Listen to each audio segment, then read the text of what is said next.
Bill is passed.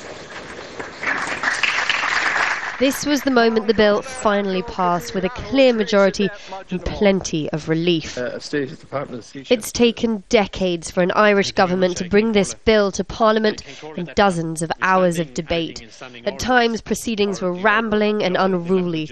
In the early hours of Thursday, one lawmaker grabbed a female colleague and pulled her onto his lap.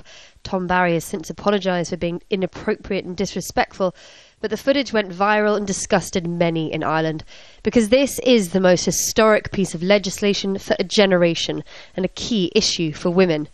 This was an opportunity for this government, the first in 21 years, who was willing to actually address the issue of the X case, which many of your listeners may not know about, but it is in relation to a young girl who was suicidal, tried to access abortion and was stopped at the airport, became suicidal, and in Supreme Court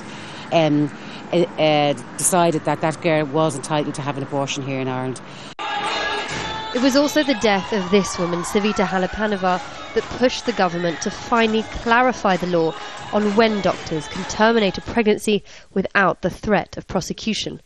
Savita was denied an abortion despite miscarrying and her health being at risk. She later died from blood poisoning.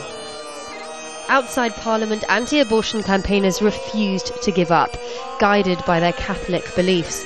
Abortion is illegal in Ireland, and they want to keep it that way. The bill will still have to be approved by the Senate before it's signed into law. If there aren't any changes, that could happen as early as next week. This could give some clarity to doctors, but it won't affect the thousands of Irish women who choose to have abortions abroad every year. Charlie Angela, Al Jazeera, Dublin.